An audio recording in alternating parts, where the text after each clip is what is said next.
Hi everyone. My project is about Gaza Fishermen Club. First, I will begin my research part. From the mapping, we can see Gaza is a sea which is closely related to the ocean. Due to the blockage of ice ready, the fishermen could travel only 3 to 15 nautical miles from the coastline. About 80% of wastewater generated in Gaza Strip is currently discharged without treatment into the sea, and those who come into contact with the water are at risk of diarrhea and liver and kidney failure. Then I did a mapping of Gaza port and studied the daily routine of Gaza fishermen. The mapping is broken down into several parts, and the location of each scene is labeled. Scene 1 at the mosque. At 8 past 7 p.m. at Al Sunnah Mosque, fishermen who are ready for sailing will pray here. Scene 2 beside the port. At half past 7 p.m. after praying, a group of fishermen head for Gaza port to carry out a whole night's fishing. Scene 3 along the way. At half past 7 p.m. to half past 9 p.m., a large vessel with life facilities on board begins its journey to find the proper spot to park their boats, dragging one small vessel. Scene 4. At half past 9 p.m. and 10 p.m., as long as they find a spot, they park their boats, they wash their nets, and then dry them up with net drying equipment. Scene 5. At 10 p.m. to 1 a.m., after they dry up their nets, they throw the fish nets into the sea. Scene 6. After they pour out the fishing nets, they pour the fish into the basket. Scene 7. At 1 a.m. to 7 a.m., after each round of fishing, the Palestine fishermen clean and fish their nets to throw them in back again. Scene 8. Beside the designated line. Sometimes even if they do not reach the designated line, they get warnings from Israeli army. If lucky enough, they could escape without being hurt. And according to news, Israeli occupation forces arrested 35 and wounded 21 Palestinian fishermen off the Gaza coast during 2019 and confiscated 15 fishing boats. Scene 9. On their way back. At 7 a.m. to half past 7 a.m., after 14-hour night, the fishing boat heads back to the port. Scene 10. As long as they sail back to the port, they use buckets to get water from the sea and clean the fish. Then baskets of fish are moved to the small trucks. Scene 11. Beside the pavilion. Some boats are parked beside the pavilion and the fishing nets are put under the pavilion to be dried in the sun. Scene 12. At the tent. Some fishes are moved under the tent to be sold directly. Yearly catches have dropped a third over the past decade. The average income for the Gaza fishermen is 500 shekels a month. Scene 13. At the storage building. Some are moved into the storage building to be packed with ice and then transported to the city market. It will be concluded that the two main problems of Gaza fishermen are the skin diseases brought by the pollutions and the low financial income. And what are the existing solutions of these problems? I firstly did some research about fish pedicure. In Gaza, garum rufa is a kind of freshwater imported from Turkey, which treats a lot of skin diseases, as used due to the lack of medical resources. Usually inside the fish bar, people sit in a row, dipping their feet in the tub, playing their cell phone or reading the books. The practice is considered unsanitary for and may transfer diseases between every session. There's a strict set of procedures to sanitize the tubs. Besides, to improve the financial circumstances, UNRWA supports fishermen in Gaza through its job creation program. Courses are offered in external fishing engine maintenance, electrical networks installation and maintenance, and electricity generator maintenance.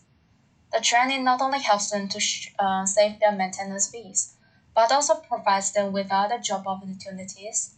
They could earn money by maintaining boat components for others.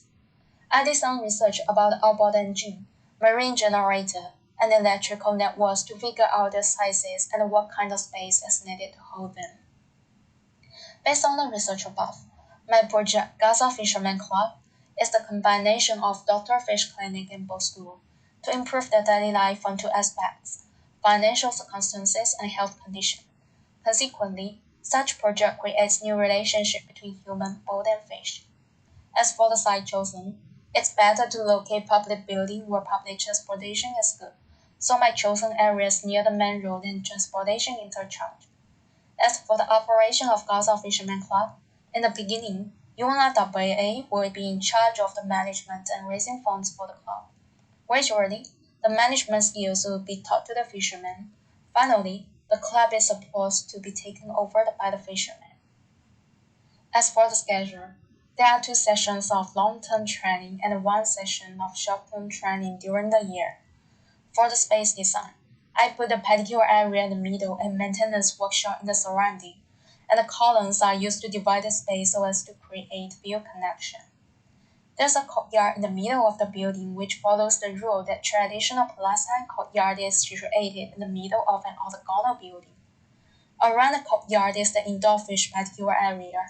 Large openings are designed on the courtyard facade so as to create framing views. Inside the courtyard, there's a pavilion for fish ceremony which I would then describe in the detailed design. Beside the courtyard is the outdoor fish pedicure area with a canopy above so that people can do the pedicure outdoor, jetting, and this is its perspective. Beside the entrance is the office of the club. It's a place where members of the fisherman club gather, and its form is like a heart. It provides cooking equipment, sofa, and television. And there's a fish care room on the corner for fish reproduction and disinfection. The surrounding part, the maintenance rooms, which contain machine repairment, cooking utensils, and so forth, act as a multifunctional space. During the short-term training season, in the morning, each maintenance room provides more class training for 10 people, and each training session lasts for 4 to 5 months. And the sofa area provides space for discussion and relaxation. In the afternoon, the maintenance rooms provide free vacant space and free tools for maintenance of the fishermen who would like to repair the components by themselves. And those who would like to repair the components by the fishermen who run the club will pay the cheaper price for maintenance. Sofa area provides free space for customers waiting. During the summer vacation, training for 90 people will take place here and last for 3 months. The roller doors on the east and west facade will be opened, and the indoor and the cargo area will integrate as a whole to provide large areas for training. I've done 2 sections during 3 different time periods. As for the material, I mainly use mud bricks which will be self-produced in Gaza. For the public building, brick creates a sense of tactile, layered design and warm welcoming. The circulation of Gaza Rufa is reviewed in the detailed design of fish care room and fish ceremony pavilion.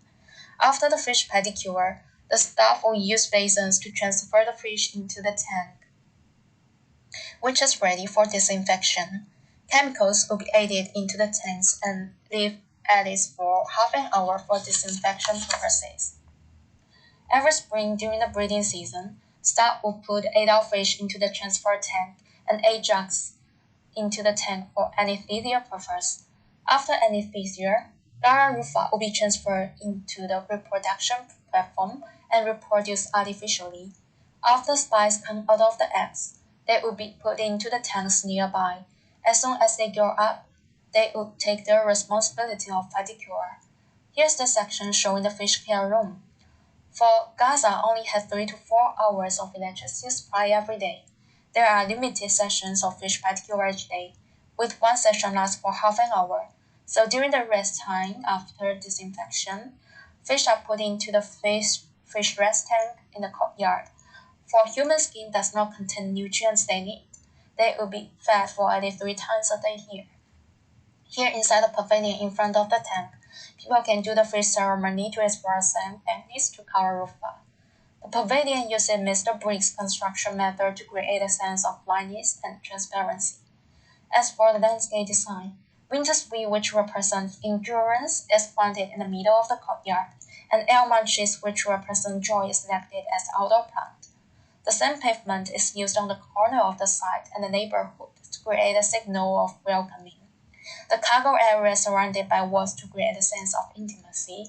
The platforms of different heights are designed according to the contours. Seats and stairs are used as connection between different platforms. And I've done a physical model which shows the massing and outdoor platform. Thank you for listening.